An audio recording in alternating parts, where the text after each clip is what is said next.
अस्सलाम वालेकुम एवरीवन, कैसे हैं आप सब लोग। उम्मीद करती हूँ कि बिल्कुल ठीक होंगे। तो जैसे कि आप जानते हैं कि आज फिर से हाजिर है आपकी बहुत ही प्यारी राइटर अपने बहुत ही प्यारे रीडर्स के लिए एक्सट्रीम लव के चैप्टर 37 को लेकर। तो हम आज इसे ही पढ़ेंगे। तो अब हम नावल पढ़ना शुरू करते हैं, लेकिन इस वीडियो को देखने से पहले आप हमारे चैनल को लाजमी सब्सक्राइब करें। ये क्या कर रही हो? आपकी जान लेने लगी थी। आयशा की बात पर माथे पर पड़ डाले फरहान हैरत से इसकी तरफ देखने लगा कि तभी कहकर लगाए हंसते हुए, मेरे हसीन हस्बैंड जी, ये देखिए। अपने दूसरे हाथ में पकड़े सेब को फरहान की तरफ करती आयशा से काटने का कहने लगी। आयशा, तुम भी ना यार, हद करती हो। इतनी रात को ये सेब खाने की ख्वाहिश कहाँ से जाग उठी? वरना मैं जो जब ज़बरदस्ती भी तुम्हें खिलाता था तो तुम इसे खाती ही नहीं थी। हाँ हाँ, तो ठीक है ना, मेरा दिल अब बस इसी वक्त इसे खाना चाहता था, तो जल्दी से इसे काट कर खिला दो ना। इसका रस अपने अंदर उतारने से तो मेरे अंदर गर्मी लगी हुई है, वही मिट जाए। अब आयशा फरहान को बातों बातों में सुनाने लगी, जिसे सुनकर अपनी आंखों को नीचे करता, आयशा चलो तुम्हें खिला देता हूँ। आयशा के कंधे पर हाथ रखता हुआ इसे हाल में ले जाते सोफे पर बिठा दिया। लाओ चाकू, मैं खिला दूँ तुम्हें। अपने हाथ बढ़ाए फरहान इससे चाकू को मांगने लगा। नहीं नहीं नहीं, ये मैं नहीं दूंगी, क्योंकि क्या पता आप इससे मेरी गर्दन ही काट दो। फरहान के गाल पर चाकू को फेरते एक मरतबा फिर से आयशा ने अजीब किस्म की बात कर दी। आयशा, क्या बात कर रही हो तुम्हें हो क्या गया है? कुछ नहीं, इधर आओ। आप फरहान के हाथ में पकड़े सेब को खाने के लिए इसके हाथ को अपने करीब किया और साथ ही इसे खाने लगी। फरहान के लबों पर उंगली फेरती। आप मुझसे दूर क्यों रह रहे हो? क्या डर रहे हो? डर लग रहा है मेरे करीब आने से? आयशा, तो तुम क्यों ऐसे कह रही हो जैसे कि फिर मैंने कहीं चले जाना है? फरहान मैं अब आयशा की एक ही जगह सुई अड़ने पर तंगाते बोलने लगा। क्या पता क्या, खैर कोई बात नहीं, सो जाओ जाकर लिटिल बॉय। आयशा तुम भी ना, चलो इधर आओ, हम यहीं पर ही सो जाते हैं सोफे पर। आयशा के करीब बैठते इसे गले लगाते फिर से आयशा के मूड को ठीक करने की कोशिश करने लगा, जो कि आयशा की बात को ना मानने के बाद उदास हो चुका था। क्या हुआ, नाराज़ हो चुकी हो? सॉरी ना यार, तुम नाराज़ क्यों हो रही हो? आयशा के गाल को चूमते फरहान इसके मूड को सेट करने की कोशिश करे जा, लेकिन आयशा को प्लीज़ फरहान छोड़ो न, जाकर आप वो सिगरेट पिए। आयशा भी मुंह बनाते भाव खाना शुरू हो गई। और इतना गुस्सा, वो भी इतनी सी छोटी सी नाक पर करने पर आयशा भी अब मुस्कुराने लगी थी। क्या हुआ, अभी मूड खराब है तुम्हारा? फरहान के सवाल पर हाँ में सर हिलाती आयशा जवाब देने लगी। तो फिर अब ये गुस्सा कम कैसे होगा? ओह शिट, ये क्या, ये तुम्हारे होंठ के करीब क्या लगा हुआ है? तो शायद मेरी आयशा की नाराज़गी है, जो कि मेरी आयशा के मूड को ख़राब किए बैठी है। हाँ तो आपको इससे क्या? मुझे इसकी बहुत परवाह है। इसके चेहरे पर मुस्कुराहट से ही तो मेरी खुशी जुड़ी है, एंड तुम्हारी नाराज़गी कि मैं अफोर्ड भी नहीं कर सकता। वैसे मुझे एक तरीका पता है अपनी आयशा को एक मरतबा फिर से हैप्पी करने का। क्या तुम्हें याद है आयशा की, जब तुम पहले भी नाराज़ हो जाया करती थी तो मेरे लिए वो सबसे अच्छा दिन होता था, क्योंकि तुम्हें मनाते मनाते हम दोनों अपनी भावनाओं में बह जाते और फिर वन नाइट हमारे रोमांस की नाइट हुआ करती थी। तो आज भी हम वही कर लेंगे, क्यों? अब ये आप ना ड्रामा करना बंद करें। पहले जब मैं खुद चाह रही थी बातें सुना दी, और अब ये अच्छे बनने का ड्रामा करें। मुँह बुलाया आयशा भी अब अपनी अकड़ दिखाना शुरू हो गई। तो वह इसका तो गुस्सा, इसका मतलब तुम मेरे करीब भी नहीं आओगे, चाहे फिर मैं तुम्हारे यहाँ पर किस करूँ। आयशा की करते वो किस करे फरहान इसके नाराज़गी को ख़त्म करने लगा। नो, अब चाहे कुछ भी कर ले, आपको इतने करीब नहीं, अपने करीब नहीं आने दूंगा। अच्छा जी, तो अगर मैं तुम्हारे यहाँ पर किस करूँ तो? थोड़ी के ज़रा ऊपर होठ के करीब चूमते साथ ही आयशा की कमर पर अपनी उंगली को रेंगता फरहान भी आयशा की खातिर ना चाहती हूँ इसके करीब आने लगा। आयशा, जो कि अब फरहान के सामने अपने सब्र को बरकरार रखना चाहती थी, लेकिन फरहान के पास आने पर वो अपने सब्र के पैमाने को खोना शुरू हो चुकी थी। मुझे ना ही तुम्हारी ये शर्ट बिल्कुल भी अच्छी नहीं लगी, इसे ना प्लीज़ उतार दो। फरहान भी अब की मरतबा फिर से मासूमियत से बात कहती, जिसे सुनती आयशा भी अब रोमांटिक मूड में आती। ऐसे तो फिर मुझे भी आपकी इज्जत सहल लग रही है, तो फिर क्या?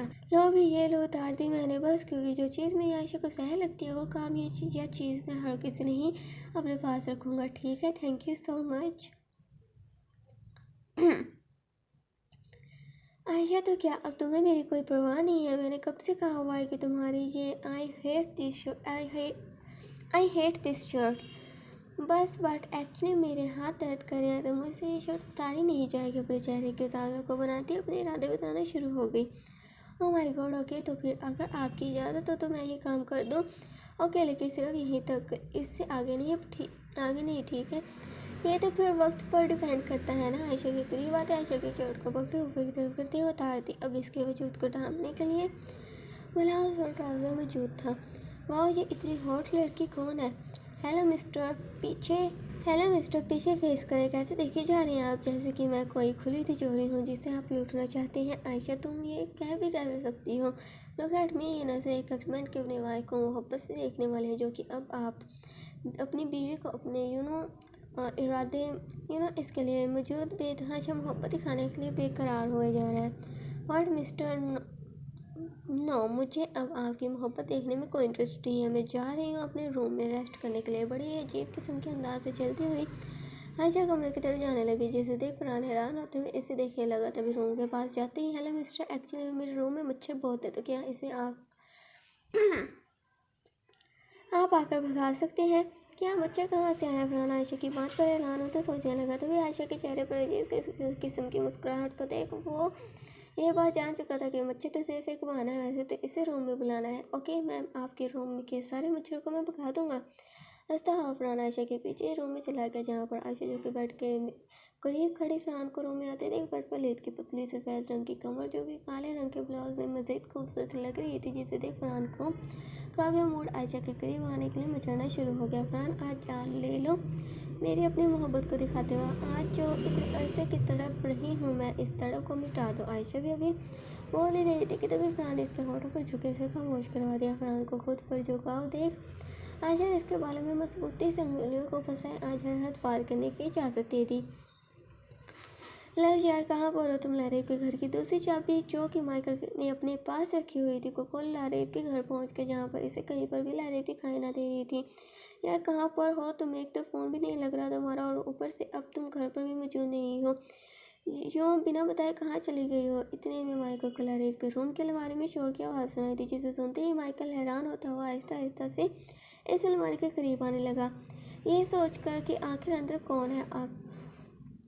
आखिर अलमारी के करीब पहुंचते ही माइकल ने इसका दरवाज़ा खोल दिया, जहाँ पर लारेब, जो कि रस्से से बांधी हुई थी, जो नींद बेहोश पड़ी थी, को देख शॉक्ड हो गया। माइकल को देखती अपनी आंखों को बंद की लारेब गिर पड़ी, लेकिन माइकल ने लारेब को संभाला हुआ जल्दी से उठाकर बेड पर लेटाते हुए, हेलो लव, तुम ठीक तो हो?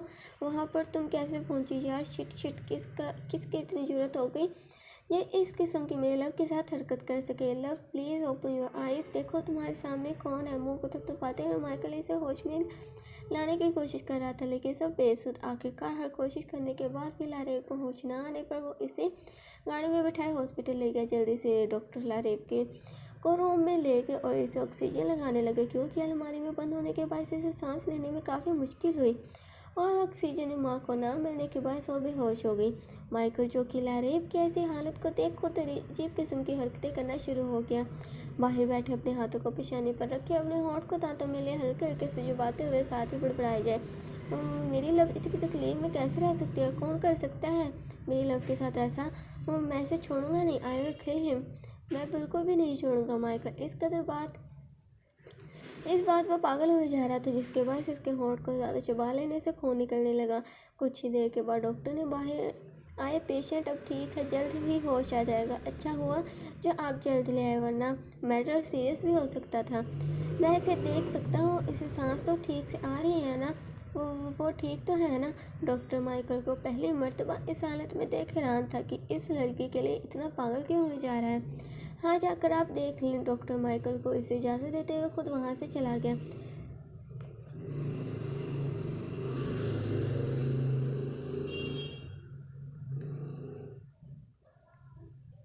माइकल रूम में जाकर लारेब, जो कि बेहोश पड़ी थी, को देख के पास खून इसे देखने लगा।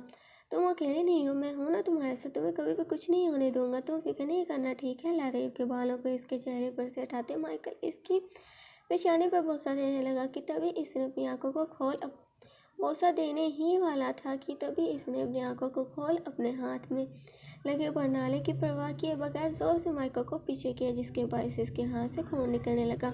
लारेब को ऐसे पीछे करने पर वो हैरान हो गया। क्या हुआ? तुम मेरे साथ ऐसे क्यों बिहेव कर रही हो? माइकल की बात बता, तो तुम कौन हो? मैं यहाँ पर कैसे आई? और फरहान कहाँ पर है? क्या कौन फरहान? खैरियत तो है, मैं माइकल हूँ। तुम किसकी बात कर रही हो? अब क्या तुम्हारी मेमोरी लॉस हो चुकी है? एक मरतबा फिर से इस लड़की के करीब आता माइकल इसे समझाने की कोशिश करने लगा, जिस पर चिल्लाती और वो चिल्लाना शुरू हो गई। वो बचाओ मुझे फरहान, हेल्प मी, ये पता नहीं कौन मुझे तंग कर रहा है, इसे चिल्लाता सुन माइकल ने जल्दी से इसके होठों पर हाथ रख इसे चुप करवा दिया। अपने हाथ पाँव को मारती ये लड़की खुद को छुड़ाने की जिद्दोजहद में लगी हुई थी, लेकिन माइकल ने इस कदर मजबूती से इसके मुंह पर हाथ रखा हुआ था कि आखिर में वो भी होश हो गई, क्योंकि कहीं इसे कुछ पता तो नहीं चल गया। देखिए ये फरहान कौन है? ये मुझे पहचान क्यों नहीं रही है? मुझे इसे खुद से दूर नहीं होने देना चाहिए, फिर मुझे किसी भी हद तक क्यों न जाना पड़े। फिलहाल इसे यहाँ से ले जाना पड़ेगा। माइकल का चेहरा पसीने से शराबोर होता वो कांपे जा रहा था। व्हील चेयर पर इसे बैठाए यहाँ से छुपते छुपाते हुए ले जाकर गाड़ी में बैठाते ही माइकल अपने घर की तरफ रवाना हो गया। लव, तुम्हें मैं खुद से दूर नहीं होने दूंगा। बेशक तुम मेरे पास अपनी मर्जी से आए थे, लेकिन अब तुम मेरी मर्जी से ही जा सकती हो और मेरी इसमें रजामंदी नामुमकिन है। आई नो तुम चाहे थोड़ा गुस्सा हो, बट मैं तुम्हें मना लूँगा। जानता हूँ मैं कि तुम्हारी कमज़ोरी क्या है।